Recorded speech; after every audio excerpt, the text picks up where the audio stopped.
Welcome back.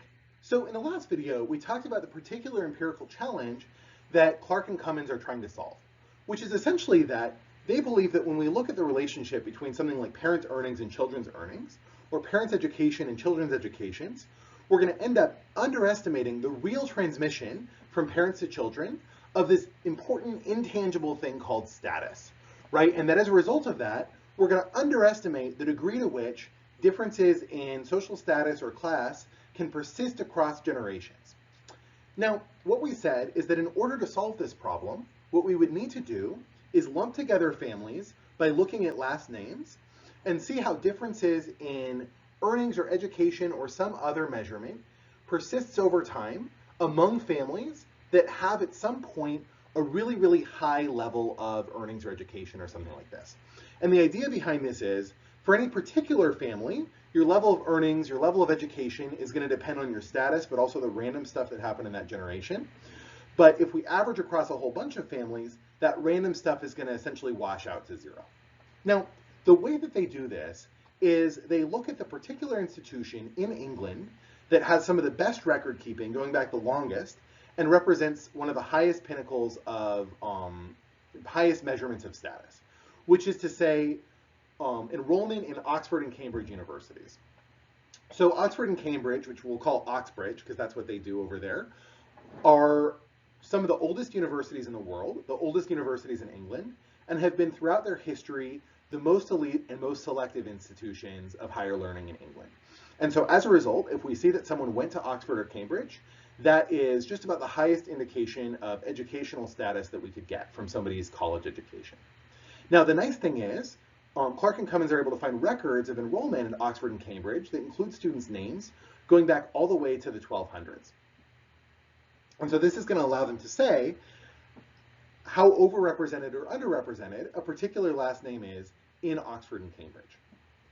So they do this by identifying a group of names that are extremely unusual in the population at large, that have very low representation in, I believe, an 1880 census, but that had at least one representative among enrollees in Oxford and Cambridge over the period from 1800 to 1830. And they say essentially these names are relatively high status names, right? Names like Agassiz or Brickdale or Brushoft, because people with these names are vastly overrepresented at Oxford and Cambridge in this initial early period, right? This period from 1800 to 1830. So then what they can say is, if we see how common these names are at Oxford and Cambridge in the next generation, 1830 to 1860, and the generation after that, 1860 to 1890, and after that, we can estimate from the rate of decay, essentially the rate at which these names converge towards the average representation at Oxford and Cambridge, how quickly high status groups of people regress to the mean. And so as a result, we can estimate this beta that we care about, right? This relationship between parent status and child status. So the idea here is being accepted to Oxford or Cambridge or enrolling in Oxford and Cambridge is going to represent one particular measurement of how elite you are. Essentially, it's going to, because Oxford and Cambridge are the very top of the education distribution, it's going to say if you got into Oxford and Cambridge, you're somewhere over at the extreme of the educational elite. If you didn't get into Oxford and Cambridge, if you weren't represented there, you are somewhere in this normal category, right? So if 1% of people got into Oxford and Cambridge, this would represent, this line here would represent the top 1% of the distribution, right? We would say anyone at Oxford and Cambridge is in the most elite 1% in this one measure. Anyone not at Oxford and Cambridge is in the 99%. So then what we can do is we can say, essentially we can say what percentage of people with elite surnames are at Oxford and Cambridge, and back out from that how much more elite the average of that group is than the average of the overall distribution, right? So if we're overrepresented 10 to 1 or 5 to 1 or 3 to 1, we can get from essentially the size of this wedge, right? This wedge above 1%. If we assume a normal distribution, we assume the variance is the same for all surnames as for elite surnames, we can back out the differences in averages. So I want to show you what this looks like and also talk through what they find. So essentially what this looks like is, they're going to start by saying, in each of these generations, each of these roughly defined generations, what percentage of students who have English surnames have names from this list of rare, unusual, but represented at Oxford and Cambridge surnames from the 1800 to 1830 generation.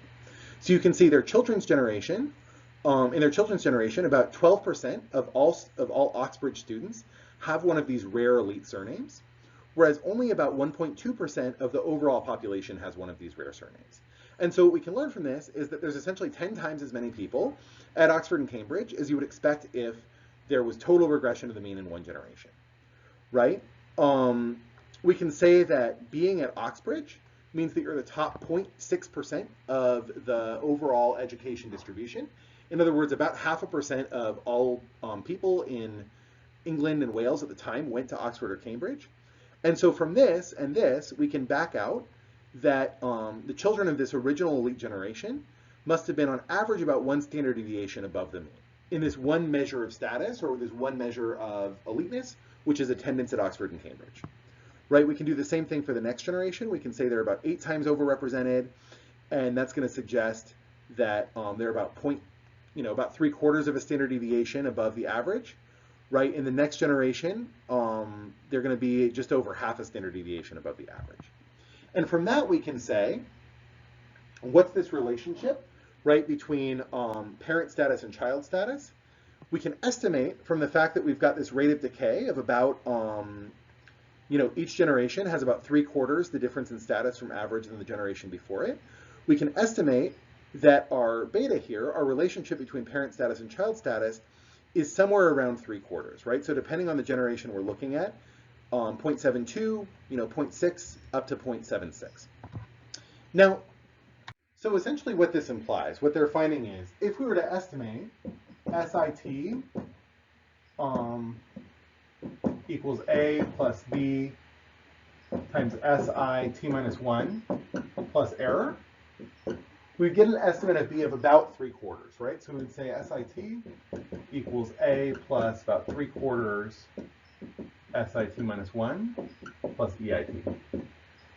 Now, the first thing I want to note here is that an intergenerational elasticity of 3/4 in status is incredibly, incredibly huge, dramatically larger than if this was 1/3 or even 1/2, right? And so the way to illustrate this is, I want to think about, let's say that I have a great-grandparent who's got 2 times or 1 unit more status than your great-grandparent, right? 1 standard deviation above your great-grandparent status.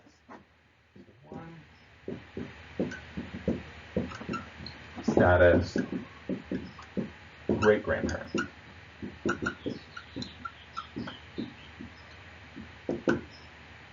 I want to think about, for each IGE, what that would mean for your status. So if we had an IGE of 1/3, right, then we would say that having a great-grandparent who was 1 standard deviation higher in status would result in you having a status that's 1/3 to the 1/3 cubed, right, or 1/27th of a standard deviation higher, right, which means essentially no difference, right? This is getting us to a little bit less than 4% higher, or 0.04 standard deviations higher, almost undetectable. If it was 1/2, right, this would end up being 1/8, or 12.5% of a standard deviation. So detectable but not particularly large. If it's 3/4, then this is going to be 3/4 cubed. It's going to be 27/64 is about 0.4 standard deviations, right? So this is going to suggest, whereas with traditional estimates of intergenerational elasticities, right, traditional estimates of the amount of social mobility that we see, we would expect having a much higher status grandparent to have either an undetectable or a small effect on their great-grandchildren. With elasticity estimates like what Clark finds, we would suggest that just a little over half, only about half of your grandparents' advantage would have disappeared, your great-grandparents' disadvantage would have disappeared by the time we get to your generation. In other words, we would expect very, very distant ancestors to have a fairly large effect on your level of status. Now, the other remarkable finding here is that over this very, very long time frame, they find basically no evidence that the intergenerational elasticity of status, or the intergenerational association between parent status and child status, is changing, right? They're going to estimate, so essentially what this graph is showing you is the rate of decay and status for these elite surnames actually observed. So these are the blue rectangles here. And then what they would have observed if there was a constant rate of status decay where you had a beta equal to 0.73. And essentially what they're going to say is a beta equal to 0.73 is going to do a decent job of approximating the data over this entire time period. So what that suggests is, over this entire period from 1830 to 2010, we don't really see any evidence that we're getting any increases in intergenerational mobility, which is remarkable when we think about the changes that occurred in English society over this time period, right? In 1830, England did not have universal suffrage. In 1830, England did not have public education. Up until 1940, Oxford and Cambridge had admissions requirements that included tests that were only taken in Latin, right? Latin tests, where only a handful of super elite prep schools gave any preparation for these tests at all. So this is a time period when we went from a very elite society, right? A society that was not attempting to have high rates of intergenerational mobility, had very low taxes for the aristocracy, all of these sorts of things, to a much more populist and egalitarian society with little to no effect on the relationship between parent status and children status when measured in this way. Now, the next thing that they do is they say, is this just a factor for high status families, or is this a factor for low status families as well? And does it matter just how high a status of family you are? So the first thing they do is they say, basically the rarer your surname was among the general population, the higher status it indicates that you've got somebody going to Oxford or Cambridge. They find that regardless of how rare your surname was and therefore how high status you are, they're going to get a similar estimate of beta. They're also then going to look at the fairly large families that had no representation at all at Oxford and Cambridge, which they're going to call low status families. And they're going to say, how quickly do low status families catch up to average representation at Oxford and Cambridge over time? What they're going to find is low status families are catching up a little bit faster than high status families are losing position. So maybe these reforms do help increase upward mobility, but still at a very low rate, right? You're still inheriting, for the, using these low status correlations, about 2/3 of your parent status. And again, what they're going to see is, if we look at the actual rate at which low status families reach the average representation in the whole population of Oxford and Cambridge attendance, that's going to be approximated reasonably well with having the exact same relationship between parent and child status over this entire period from 1830 to 2010. So again, we're not really seeing much evidence that anything's really changed over this time period where a lot of history happened. So this is already a really striking result, right? We're seeing that social mobility, estimated using this method, has been low for the entire period from 1830 to 2012 in England, and that it hasn't changed very much over a period where a lot of history has happened, and in particular where a lot of social institutions have changed in a way that we might have expected to level the playing field between relatively wealthy and relatively less wealthy people in England and Wales. But the thing that makes this paper really unique and really weird is that they have data going back much farther than 1830. In fact, their Oxford and Cambridge enrollment data goes all the way back to the 1200s, almost to the founding of Oxford in almost 1180. And as a result of that, they're able to look at changes in social mobility over this incredibly long time period, essentially able to compare social mobility today to social mobility in medieval England. Now, in order to do this, they need two things. So the first thing is they need the data, right? They need to be able to say how common various names were in Oxford and Cambridge in each of these medieval years, and how common they were in the general public. The other thing they need is they need a set of names that were elite going back into the Middle Ages. And the way that they do this is they pluck elite names from three categories. So the first one, and the least elite of these, is what they're calling locative surnames. Now, what this means is essentially that when people are first starting to be given surnames, given last names in England, there's various sources where your last name comes from, right? It might come from your occupation, something like Smith. It might also come from where you're from, so something like Cladesbury or Shippensborough or something like this. And the argument that they make, and this is something that other historians believe, is that if you've got one of these place names or locative names, that tends to signify that you were interacting with people regularly who aren't from your hometown or your home village, right? If all of us are from Hillsborough, then calling myself Jory from Hillsborough doesn't give you really any information about me if I'm just talking to other people from Hillsborough. But if I'm Jory from Hillsborough and I'm a merchant who lives in London, that's going to give people information about who I am. That's more likely to become a surname. And so as a result, if you've got one of these surnames that indicates location, it makes it more likely that your ancestors were attorneys or merchants or priests or other people who are operating on a larger scale. The other two sources of elite surnames are even more elite than that. So the oldest of these and the most elite of these are these Norman surnames that come from something called the Domesday Book, which is essentially a book of large landholders in England shortly after the Normans sailed across the English Channel and conquered England. So these are names associated with landed aristocracy going back to the foundation of the power structure that existed in England over this time period. The second is this IPM, or Inquisition Post-Mortem, which is essentially a set of names that show up in legal cases about how to resolve large estates that are being passed from one person to another. Essentially, when a major landholder in England dies, the Inquisitions post-mortem determine who their heir is. If your name shows up a lot in those Inquisitions post-mortem, that indicates that you come from, again, a wealthy aristocratic family. So all of these names have been high status for a very, very long time, essentially for as long as they've had surnames. So what we can do is we can say, how quickly does their status decay towards the status of an average name?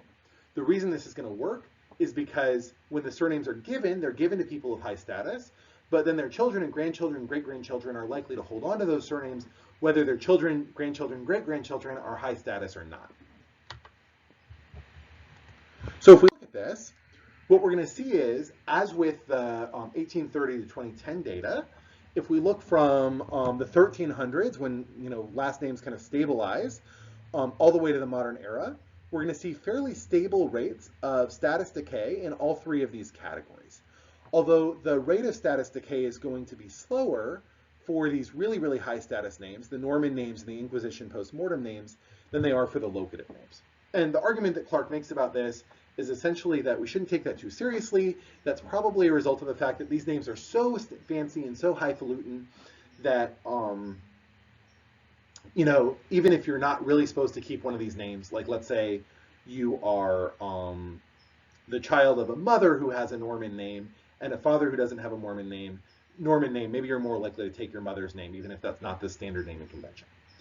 On the other hand, this could indicate that social mobility is lower for the very, very, very wealthy, very elite of society than for kind of the upper middle class of society, right? Merchants, clergy, attorneys, etc., which I would find pretty plausible if we're talking about feudal England.